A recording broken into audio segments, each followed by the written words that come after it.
If you're struggling with anxiety, with night sweats, with being freezing cold all the time, with feeling completely frustrated and lost because everywhere you've searched is not giving you any answers for why you're feeling this way, then make sure to tune into this episode. It's the perfect one for you to learn exactly how to go from feeling stuck and frustrated to feeling like $1,000,000.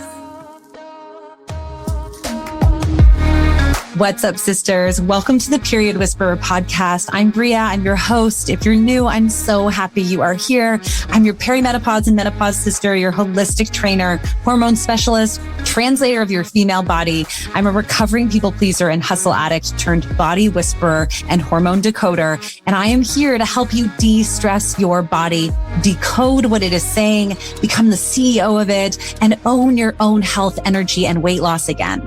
This show is for you, the overwhelmed, overworked, underappreciated stuck woman who dreams of a body they feel strong, energetic, and sane in. The woman who knows that she shouldn't just wave the white aging flag and believes in a body and life of peace, love, and purpose.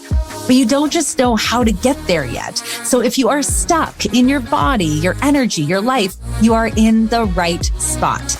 Let's lean in and learn what our bodies are saying to us. Hey there, sister. Welcome back to the Period Whisperer podcast. Bria here, your perimenopause guide. And here's my question for you today. Have you ever found yourself desperate to maybe sleep through the night without sweating through your sheets, without feeling so anxious in your life? Or maybe you're feeling like that overwhelm in life and in your body. Maybe you feel like you've tried everything and you haven't got results, like supplements or even going to see your healthcare practitioner. Maybe you're a parent or you have a full-time job. Maybe you're so frustrated with everything you've tried that you're starting to feel like nothing will ever work. Whatever it is for you, if you're hesitant about investing in another program that will make you feel even more overwhelmed and frustrated than you already do, then sister, you're not alone. In fact, feeling overwhelmed and stuck is one of the most common things I hear from women suffering in perimenopause. But here's the thing. A program that helps you thrive in perimenopause doesn't actually have to be overwhelming or another thing you invest in, which changes nothing. And to show you that, I'm going to share the inspiring story of my Midlife Mojo student, Christine, who finally found some results that she'd been looking for. And her example is proof that calming the noise and staying focused on one strategy that is designed for perimenopause is a bit of support can help you get unstuck faster than you think. So without further ado, I'm happy to welcome Christine Firth to the Period Whisperer podcast. I'm so grateful that you're here. Thank you, Bria. Happy to be here. Yay. So Christine, let's talk a little bit about you and your life, what you do, what your day-to-day kind of is, and your age, if you're open to it. I think that's always a good one. Yeah, no worries. So Bria, I'm 45 years old. I am a police officer. I've been a police officer for 22 years. I have a 12-year-old daughter. Thank you for your service. Yeah, thank you. I have a 12-year-old daughter. My husband is also a police officer, so he's a shift worker as well. And we have two stepsons that are 23 and 24, but they no longer live in the home. So we're just chasing a 12-year-old right now. And yeah, I've actually taken some time off work since January, as I was suffering from PTSD, some incidents that happened at work. And I had been trying to get the help and staying at work and I needed some time for me was really why I took the time off work. And then this came along at the most opportune time when I really felt like I needed some help. And I saw your program. I mean, I've obviously followed you for quite some time. We've done some fitness stuff in the past together.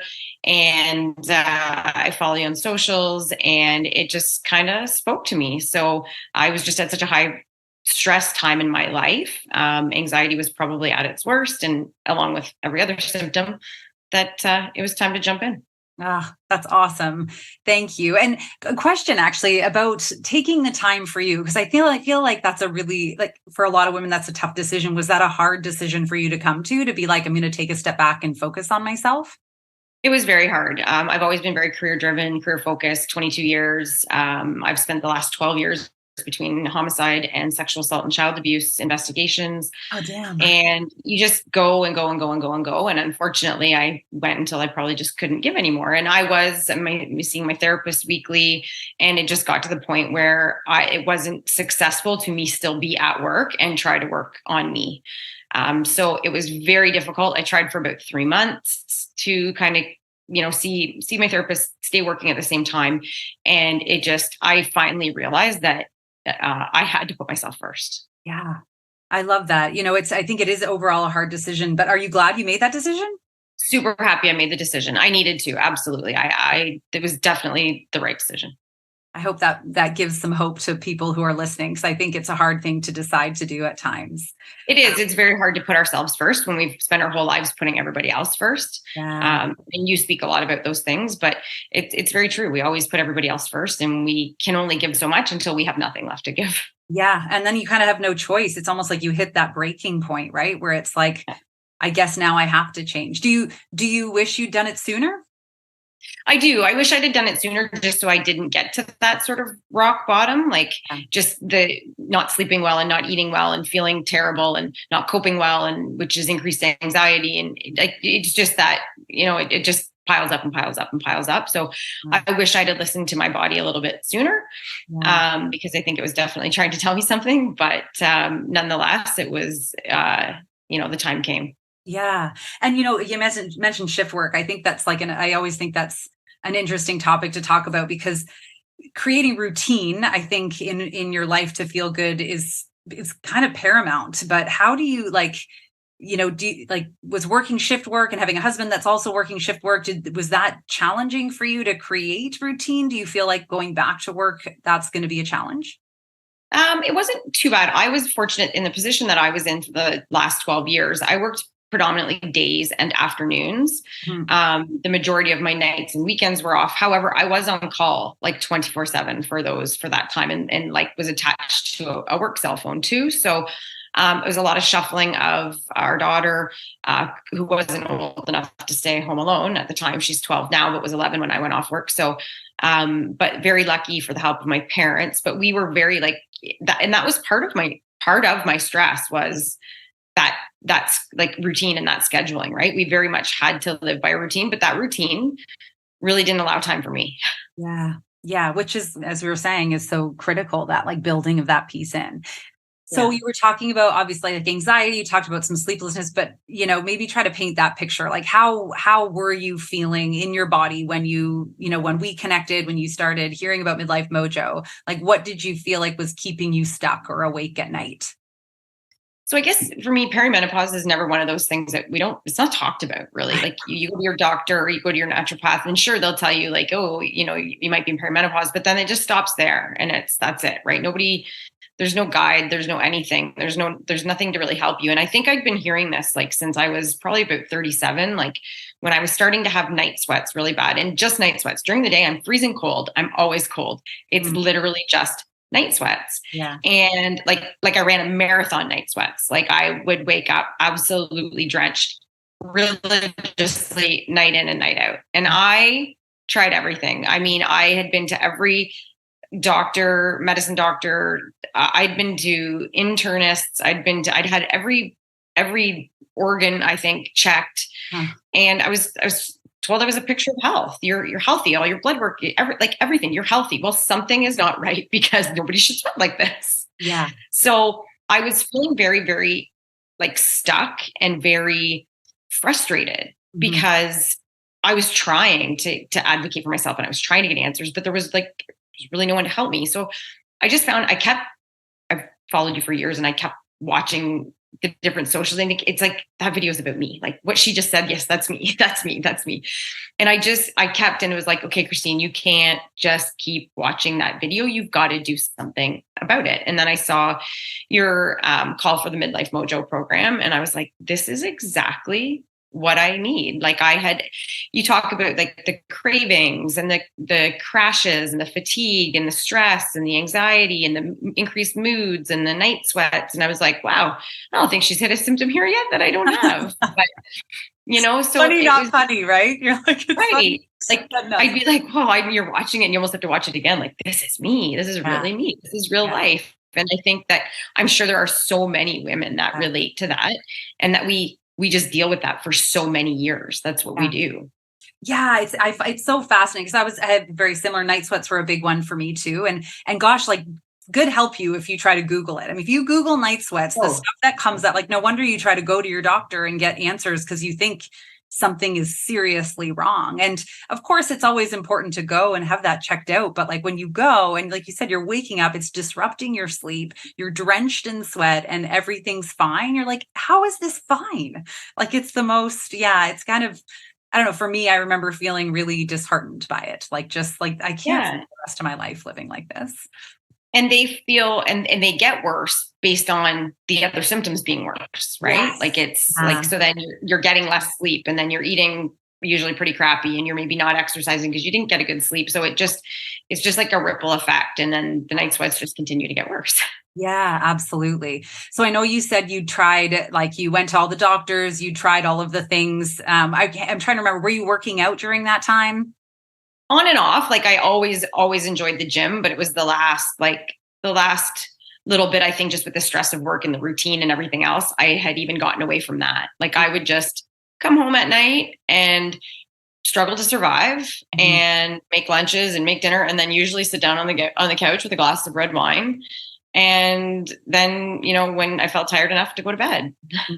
I love what you said. It's like, you're just surviving. And then you're like, I'm, like a lot of women, it's like 37 to 47. You're like, I'm surviving at this age. Like, how am I going to feel at 57 and 67 and 77? Like, that's just, it's and then there's no answers out there. It's a really frustrating thing. So yeah, and it's just a struggle, right? And then a little bit of, not a lot of weight gain, but like a little bit, like where I didn't feel comfortable in my clothing, or like not excessive, but like just fluffy and bloated. And I felt like all those things.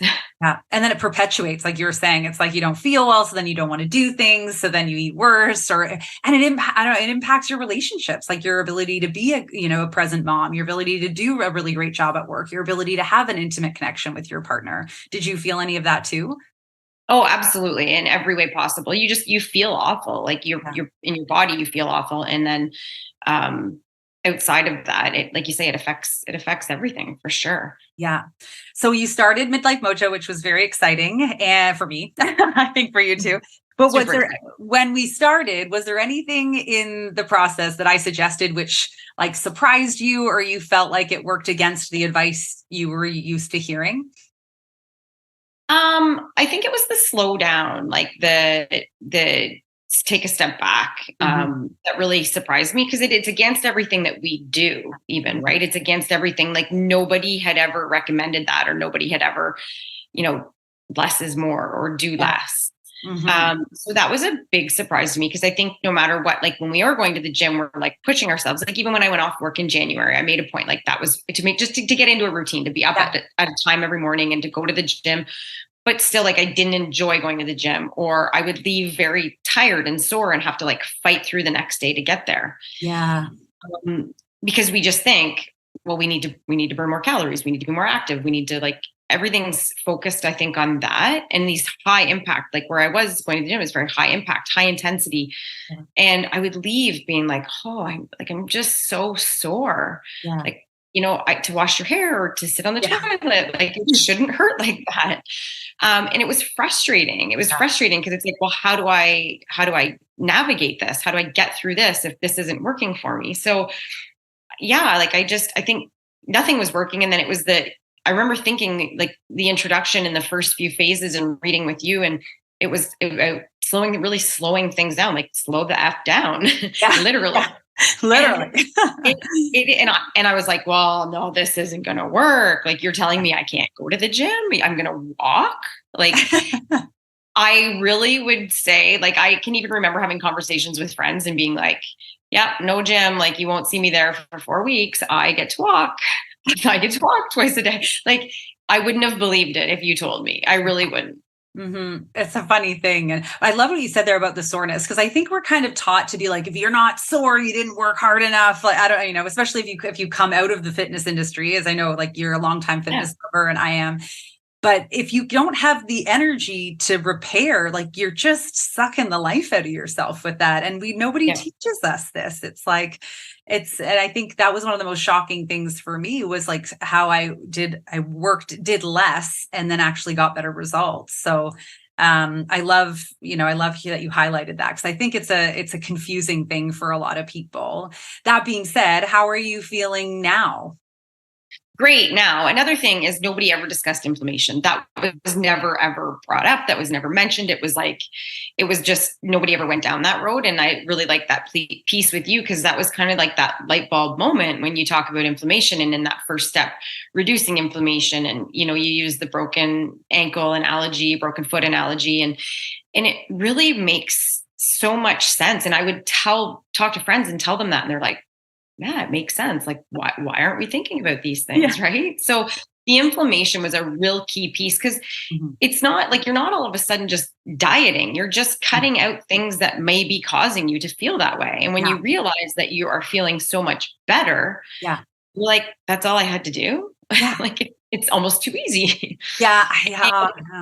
Instantly, I felt better. Like, I feel like $1 million now. I feel like I have my life back, and I really, truly do. And I thank you for that, because I was stuck. I was literally stuck. Yeah. It's a scary feeling to be stuck, especially when you're a high achiever, I think, because it's like you really start to feel like you have no control anymore. But it is such an important piece, that because your inflammation is a response to stress.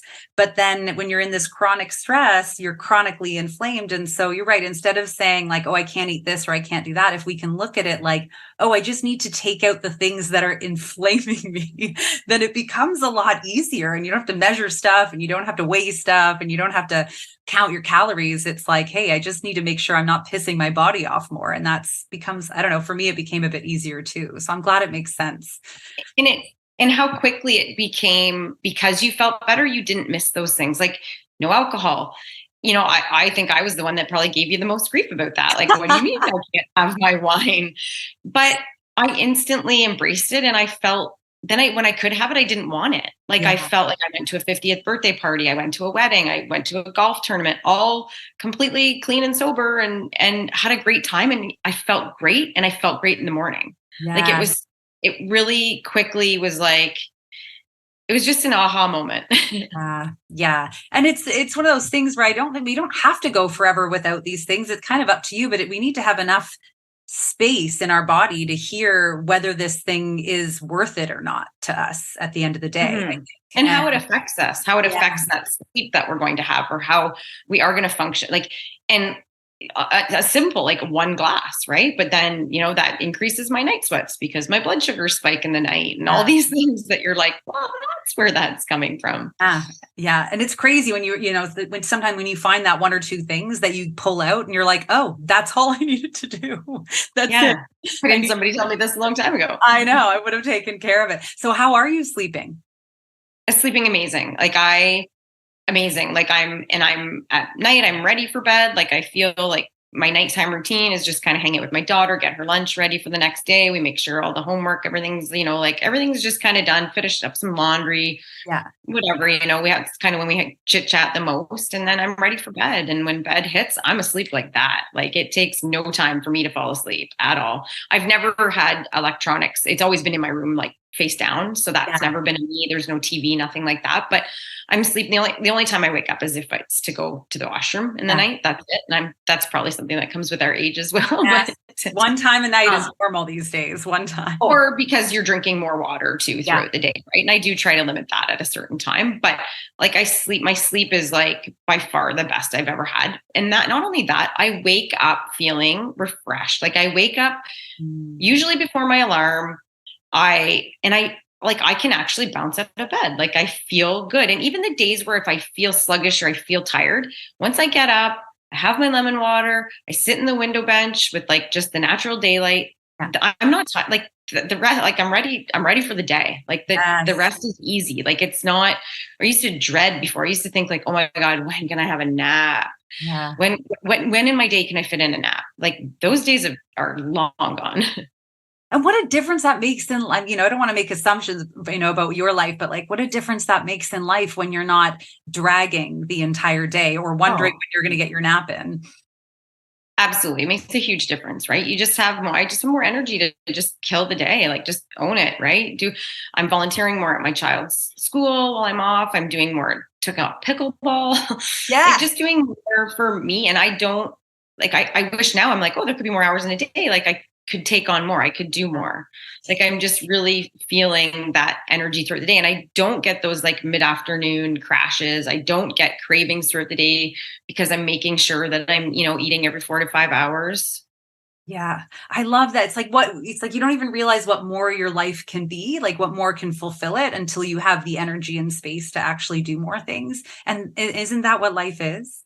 Right? It's about sort of, the things we get to do, to experience, to love, and to, and laugh with others. And I love that. So, and how's the anxiety for you now? Because you talked about that. Much better. Like for sure. My anxiety was like at an all-time high when I went off work and prior to doing the program, like it was, and it's really helped reduce it a lot. Like, will I always struggle with some anxiety? Most likely. But now there's ways that I know that I can reduce that and I can feel comfortable. I can feel like I can get through the day and I can feel like I can take on the tasks ahead of me. And, you can set yourself up, right? You can take the time to do the things that make you feel better. Yeah. Yeah. And then it gives more to the people that you've been prioritizing above you all this time, right? It allows you to have that space without anything else.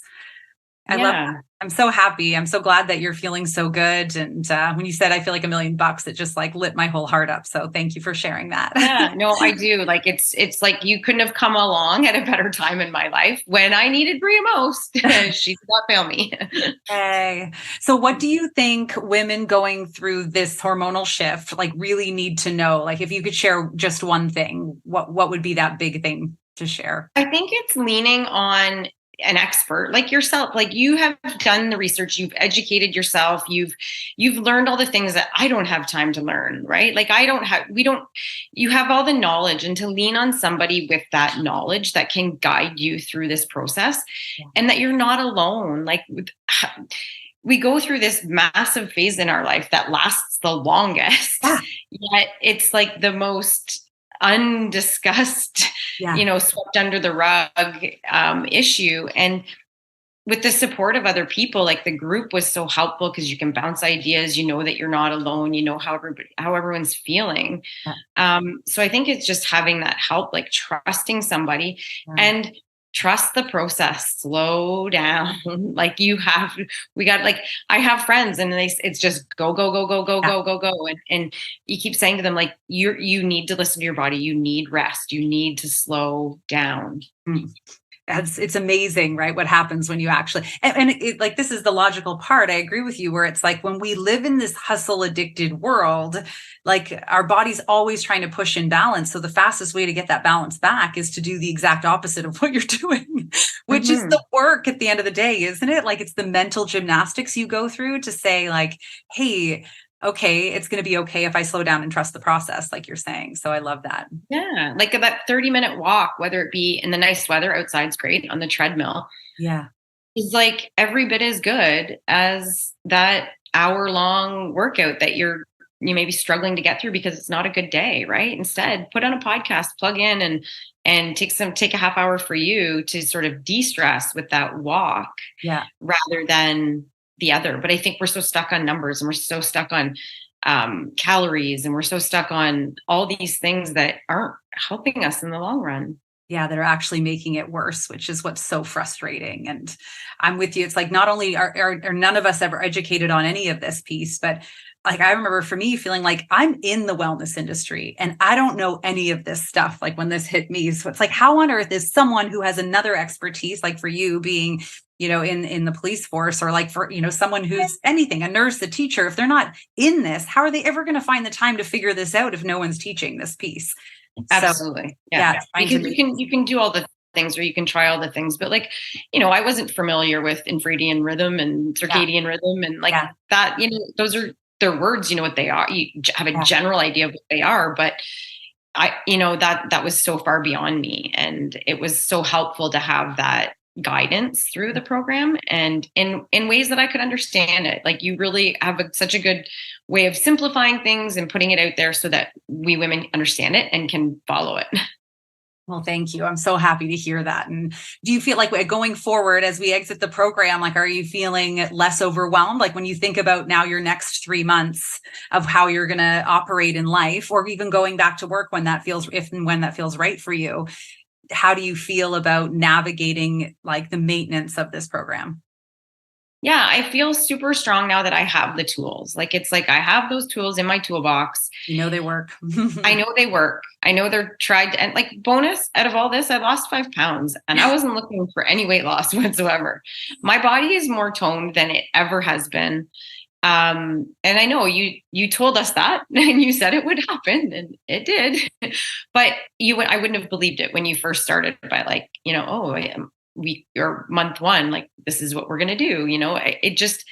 So I now know that I can always go back to the basics. Like, I know that I can always reset. I know that I can always, if I go back to feeling very anxious or very, I can go back, cut out some of those inflammatory foods, cut back on the workouts, and really listen to your body. Like we just, I guess that's the key. We don't listen to our bodies enough. And we just kind of add more. We have a lot of stress already and we just add more on top of that.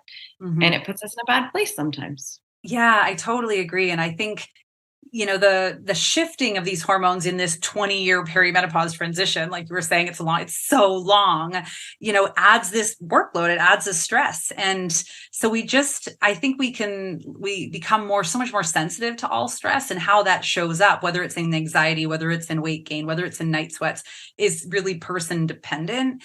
But, I think it can feel frustrating and like, oh, I'm just getting old and this is just how it is. And there's no real answers. But I actually think if we can put on the lens of thinking like, oh, this is actually like, this is our midlife gift telling us that like, hey, none of these things were probably ever really working for us, but youth is a bit forgiving and it was managing it. Now we have the opportunity to actually know our body, hear what it's saying, and then dive into this next chapter without, in the best shape that we can be, in the best health that we can be, without, leaving, without just shoving stuff under the rug and thinking it's normal.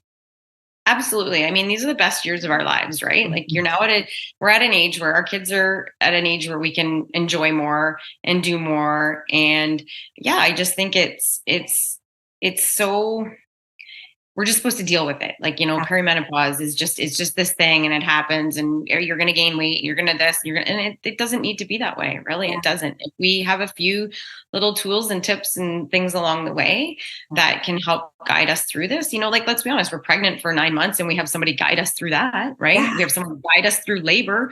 We have someone help us raise children, but this, and then it's like this part of our lives, we're just kind of on our own. Well, we're not on our own. We don't need to be on our own.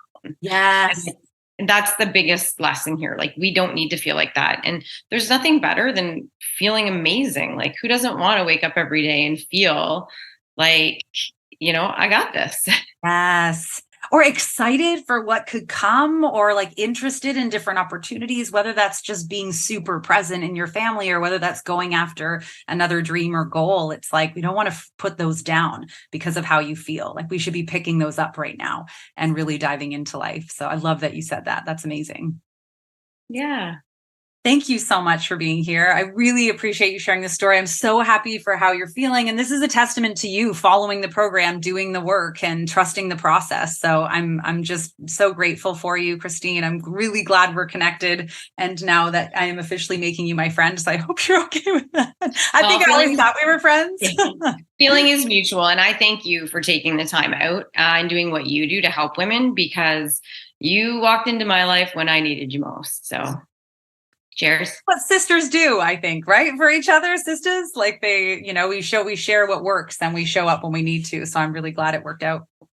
Absolutely. Awesome. Thank you so much, Christine. And sisters, go out, be more in your life and less on your scale. Reach out if you have any questions, and we'll catch you next time.